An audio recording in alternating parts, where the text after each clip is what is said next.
Rooster Teeth News is brought to you by NatureBox. Snack smarter with French toast granola, sweet blueberry almonds, and more. Get 50% off your first order when you visit naturebox.com/roosterteeth.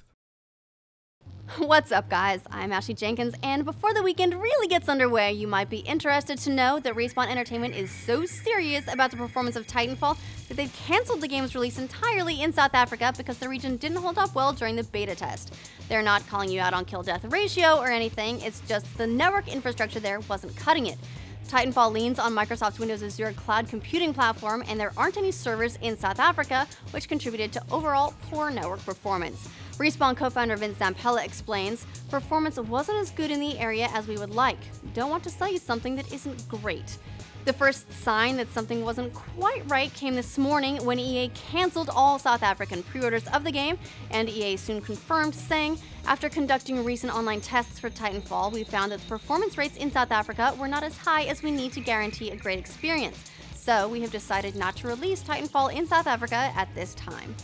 Titanfall launches on Xbox One and PC on March 11th in the US, March 13th in Europe, and March 14th in the UK. The Xbox 360 version follows on March 25th for North America and March 28th for Europe.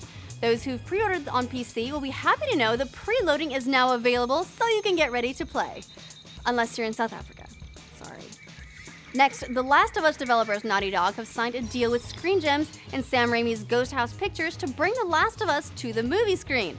The movie script will be penned by Neil Druckmann, who wrote the game, and Naughty Dog co-founders Evan Wells and Christoph Balestra, and The Last of Us game director Bruce Straley will act as creative architects on the project.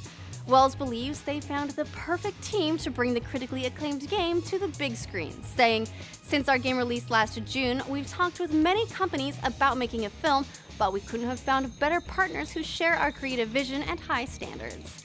Troy Baker, the voice actor for Joel in the video game, has also shown his support for the film, whether he's involved or not. He says, "To everyone who liked that game, you need to trust what they're doing.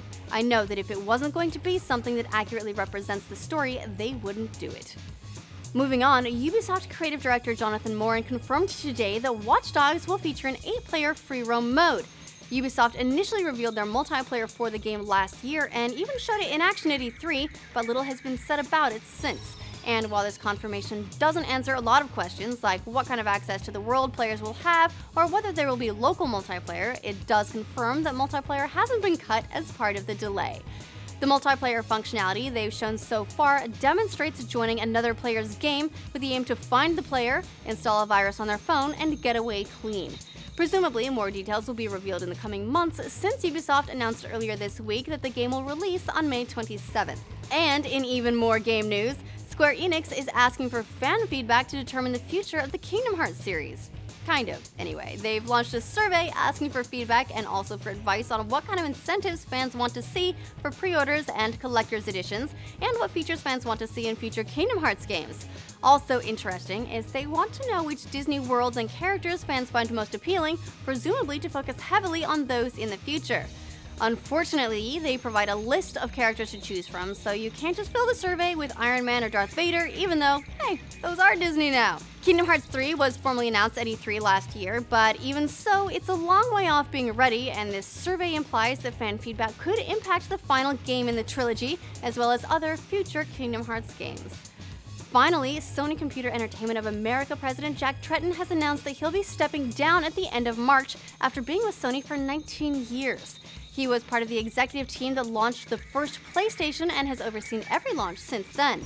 He will be replaced by 15-year Sony veteran Sean Layden, who is currently the Sony Network Entertainment International COO and Executive Vice President, and who was president of Sony Computer Entertainment Japan prior to his move to SNEI in 2010. Tretton thanks his colleagues and all PlayStation fans for their support and says, "Although I will deeply miss the talented team at SCEA and the passion demonstrated every day by our fans, I'm very excited about starting the next chapter of my career." And that's it for the week. What worlds would you most like to see make an appearance in Kingdom Hearts? Let us know in the comments.